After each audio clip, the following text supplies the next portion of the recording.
You understand love isn't about timing anymore. It's about control, asterisk, asterisk. My name is David, and I never imagined I'd become the man staring at his phone, hoping for a message that might never show up. Ava and I had been together for years. We met in college. She was the electrifying one, the girl who filled a room with laughter and heat. I was a quiet presence in the corner. Steady, predictable, the man who believed love meant consistency. For a long time, we made sense. She brought spontaneity into my life. I grounded hers. But I learned something the hard way. Stability is charming only until someone starts craving chaos again.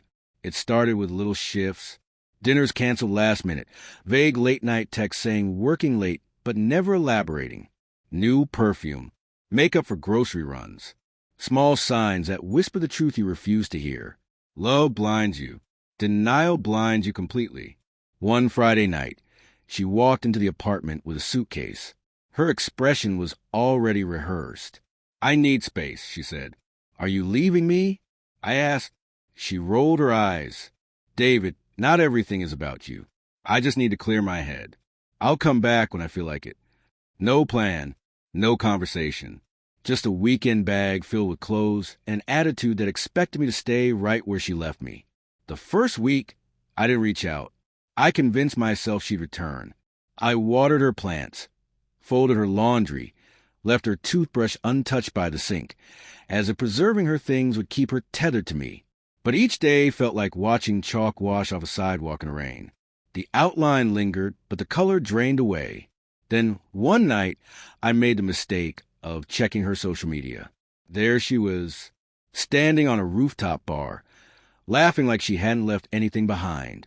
A man's arm comfortably around her waist. The caption, "Freedom looks good on me." My hands shook. Something inside me cracked, not with noise, but with finality. I didn't message her. I didn't block her. I didn't rage. I simply decided something. If freedom was what she wanted, I would give her a version she never expected. Real freedom. The kind that doesn't wait for someone to come home. The house grew quiet in the weeks that followed, but the silence didn't suffocate anymore. It gave me room to breathe. I started running again, cooking again, fixing up the garage. Every small act stitched me back together. Then one Thursday night, her text arrived. "Hey, just checking on you. Hope you're okay." Not concern. Just curiosity. The type people feel when they assume they're still in control. I replied with 2 words. "Doing fine." Hours later, another message. "I'll come back when I feel like it." I stared at the screen and laughed. Not out of humor, but recognition. I wasn't the one waiting anymore. She just hadn't realized it.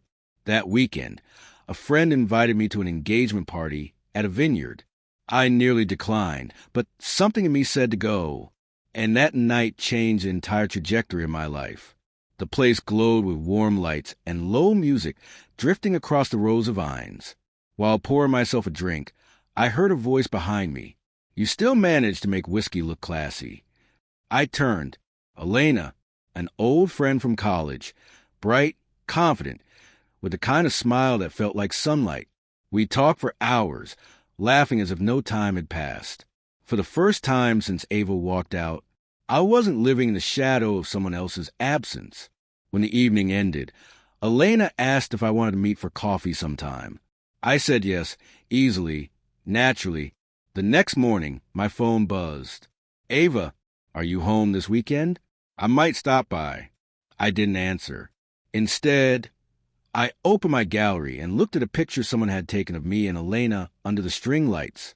Me smiling, relaxed, alive. The difference was stark. I sent the photo. No caption. 3 minutes later. "Who's that?" For the first time in months, I smiled genuinely. Her typing bubble appeared, vanished, returned. Then, "You moved on already?" I replied, "You told me you'd come back whenever you felt like it." I decided not to wait for that day. No bitterness. No drama. Just truth. She didn't respond for an hour. Then she called. I let the phone ring. She called again. And again. Finally a message. "Can we talk?" "Please." When she showed up the next evening, She didn't look like the woman who walked out so confidently. She looked unsure, as if she expected to find her old life waiting intact. "Who is she?" she whispered. I looked at the woman I once built my life around, the woman who treated love like a revolving door. "That doesn't matter," I said. "What matters is I'm not living on pause anymore." Her eyes filled with tears. "I didn't think you'd ever stop trying." "I know," I said softly. That was a problem. We stood in a silence that felt strangely light. "I miss you," she whispered. I nodded. "You'll get me only when I feel like it now." For a split second, she looked proud, as if she taught me something. But this wasn't revenge. It was release. That night, I met Elena for coffee. She asked what the story behind the photo was. I told her simply. I sent to remind someone that life doesn't freeze just because someone walks away. She smiled gently. "Good. Don't ever let it." Ava never came back.